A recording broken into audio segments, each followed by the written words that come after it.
أهلا بحضراتكم، يا رب تكونوا دايما بألف خير. عندي سؤال للزملكاوية حبايبي. هو أنتوا عاوزين تجننونا معاكم؟ والله بجد، يعني أنتوا عاوزين تاخدونا في سكة الجنان بتاعتكم دي، في سكة اللا منطق ولا عقل والكلام وعكسه.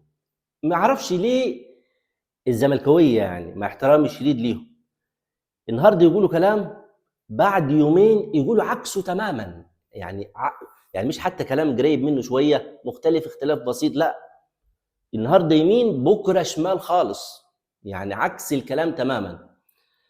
بعد هزيمه الزمالك من انبي، وهزيمه مستحقه وباعتراف ناس زملكاويه وباعتراف الكل، هزيمه مستحقه، وكويس ان المباراه خلصت 1-0 لانبي. يعني يطلع علينا اعلام الزمالك، سواء قناه الزمالك او اعلاميين في قنوات اخرى بس زملكاويه، والصفحات الزملكاويه والكل بيتهموا الحكم طارق مجدي الاهلاوي.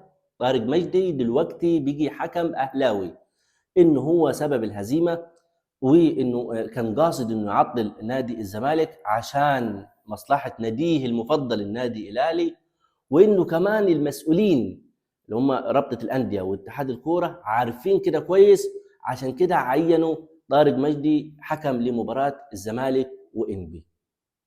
ما انا زي ما قلت، انتوا عاوزين تجننونا بجد يعني. طب ليه؟ عشان الزملكاويه وقناه الزمالك والعبقري اللي اسمه جليليو ده، انا ما اعرفش طلع من فين والله جليليو ده.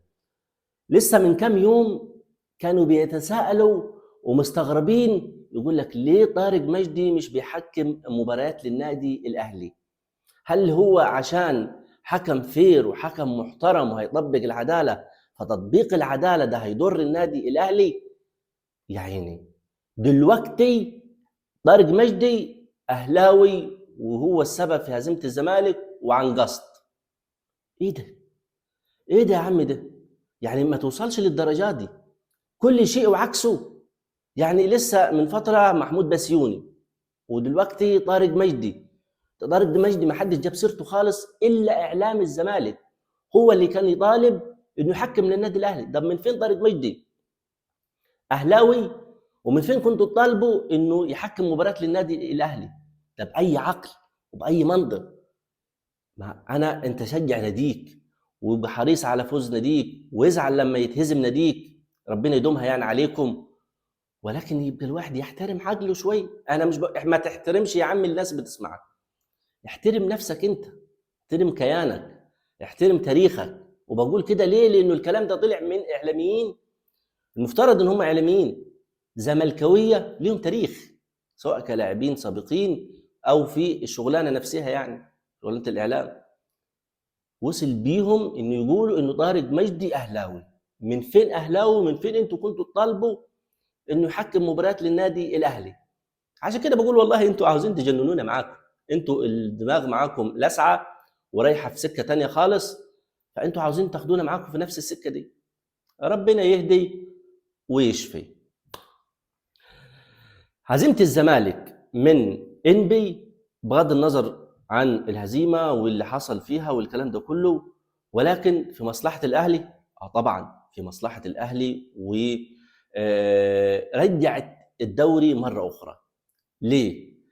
هتقول لي والله لسه في فرق 3 نقط وبتاع، جميل، ولكن بهزيمه الزمالك من انبي انت حصولك على الدوري النادي الاهلي يعني بيجي في ايدك.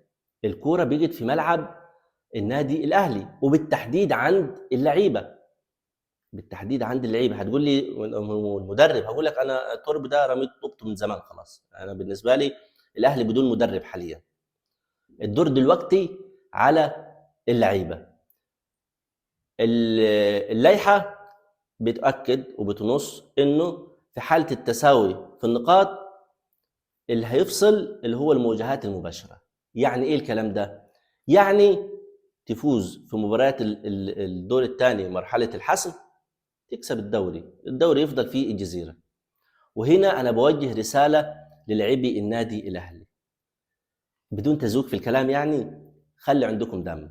والله قولا واحدا، خلي عندكم دم. انتوا بتاخدوا ملايين، ويعني قاعدين في نادي بيتمنى اي لاعب في مصر والوطن العربي وداخل افريقيا كلها انه يكون مكانكم. انه يكون في نفس المكان بتاعكم ده. فخلي عنديكم دم بعيد عن ترب والبلاوي اللي بيعملها ترب والهبل اللي بيعمله ترب ده. انتوا فين كلاعيبه؟ انتوا فين الحماس؟ فين الرجوله في الملعب؟ جمله كنت فاكرها دايما للكابتن سيد عبد الحفيظ، قال لك انا مش عاوز افضل لاعب ولا احرف لاعب ولا امهر لاعب، انا عاوز اللاعب الراجل، اللاعب الراجل في الملعب. ده اللي احنا عاوزينه من لعيبه النادي الاهلي. طيب الكلام برضو ملتصق مع بعضه يعني. لسه من شويه الجرعه تم الاعلان عنها، جرعه الدور الثاني لمجموعه حسم البطل. الاهلي هيبتدي بسيراميكا وينهي بالمصري. شوفوا، سيبك من اي كلام مجعلص كده وكلام داخل في بعضه كده من اي المحللين. اصله الاهلي هيبتدي بسيراميكا والجوله الثالثه باي، والزمالك هيبتدي مباراته 3-4 وبعد كده هيريح 20 يوم وهيلعب مع بيراميدز بعد كده هيكون مريح 20 يوم. القصه دي كله والكلام ده كله سيبك منه، خد مني، دي وجهه نظري وما تاخدش مني يا سيدي. دي وجهه نظر انا هقولها لك وتاخدها، اسمعها اسمعها، ما تسمعهاش وما تاخدش بيها سيبك منه. انا بالنسبه لي بعيد من العك ده كله والكلام ده كله يعني. احنا عندنا 6 مباريات، 6 مباريات في الدور الثاني، الدور الحاسم. المباريات دي نكسبهم ونريح دماغنا من اي حسابات. الاهلي بطل الدوري والدوري يفضل في الجزيره. غير كده ما نلومش غير نفسينا، ما نلومش غير نفسينا. وهنا الدور على اللعيبه، على لاعبي النادي الاهلي. عندك 6 مباريات، هتبتدي ب سيراميكا وتنهي ب المصري. وقصه بالنسبه لي 6 نهائيات. انت هتلعب كانك هتلعب 6 نهائيات في كاس عالم للانديه. تكسب ال6 مباريات دول برجوله وبروح وباصرار وبعزيمه وخلاصه الكلام يعني بيروح تيشيرت النادي الاهلي عشان تثبتوا انكم كنتوا فعلا تستحقوا الفلوس اللي بتاخدوها وتستحقوا انكم كنتوا تكونوا موجودين في النادي الاهلي. نكسب ال6 مباريات، واللي يخسر يخسر واللي يكسب يكسب واللي يتعادل يتعادل. احنا نريح نفسنا من القصه دي ومن الحسابات دي كلها. الدوري يفضل في الجزيره وفعلا يكون الكل يكون عاش الوهم، والاخر في الاخر الاهلي بطل الدوري. غير كده وهنشوف الحنكشه اللي احنا بنشوفها في الملعب في المباريات الاخيره دي، يبقى جميل هنخسر الدوري. الدوري بالنسبه للنادي الاهلي خسر بطوله، الاهلي عنده 45، مش فارقه معاه يعني، مش فارقه معاه، بلاها دوري سيدي. بس هنيجي في نهايه الموسم هيكون في تصفيه للفريق دي. وهقولها لكم معلومه من دلوقتي، لا قدر الله الاهلي لو خسر الدوري وخسر دوري ابطال افريقيا، تورب مش هيشيل الليله وحده، مش هيشيل الليله وحده. هتتفاجئ انه في نهايه الموسم في اسامي ثقيله ولامعه جدا كمان ونجوم هيتم بيعها او ممكن توصل انه يتم الاستغناء عنها في نهايه الموسم. لان انت في الاخر نجم وتاخد ملايين وكل حاجه، بس ما افدتنيش، ما افدتش النادي في حاجه. فقولا واحدا وخلاصه الكلام، 6 مباريات ب6 فوز ان شاء الله، برجوله وباصرار وعزيمه. الدوري في الجزيره زي ما هو والاهلي بطل الدوري. غير كده انا ما اعرفش، ما افكرش واحسب مش عارف ايه. طب احنا لو تعادلنا مش عارف مع مين، وممكن بيراميدز والزمالك يتعادلوا فيعطلوا بعضيهم.